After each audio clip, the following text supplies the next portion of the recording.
So the general strategy to solving differential equations is to separate all the x's on one side and all the y's on the other side. So suppose you're given dy by dx equals one thing multiplying with another thing here. The general strategy is to get all the x's on one side and then get all the y's on the other side. Separate the two, and then that would then take you to this stage here. If you want to solve this, we have to we have to leave this to another day here. In this case here, it will be a different story. Hang on, g of y here.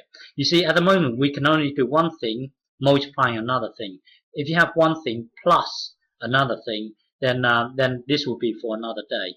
Okay, so the general strategy here is to group all the x's and all the y's together. So move this across, and then here move this one across here. That will then take you to this, and now you can integrate equally. So once you're at this stage here, then you can integrate equally. That will then take you to this. So when you're here, if you integrate equally, so currently we are here. If you integrate equally, then what you're doing is you're saying there's a function. Hang on. When you integrate this, it will give you this g of y plus a constant. Okay, and when you integrate this here, it will give you capital F of x plus a constant. So what we're saying is that if you look at this and if you differentiate it, it will give you this thing here. If you differentiate this, it will give you this thing here.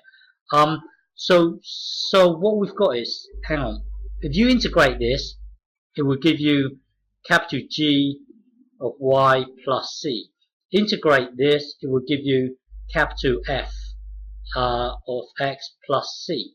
Now remember from our uniqueness theorem, if you have a derivative here, let's say you've got a graph, the derivative graph here, and then if you have another graph, and then this graph happens to differentiate to this, and then this graph here also differentiate to this, then from the uniqueness theorem, it's saying that this graph must be exactly the same as this, but only differs by a constant.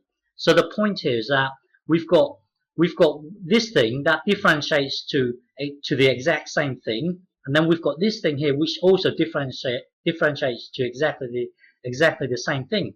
Therefore, this must be exactly the same as this, but only differ by a constant. So when you integrate this here, you will get when you integrate this here, you will get capital G of y plus c. Integrate this, you will get capital F of x plus c. So the point is that this thing here differentiates to give you this, to give you the exact same thing. This thing here also differentiates to give you the exact same thing. From the theorem on uniqueness, it says that this must be exactly the same as this, but only differs by a constant. So you can actually say g of y equals f of x plus c. Don't forget we're merging these two constants together to give you this. But the point is that from here it will take you to here.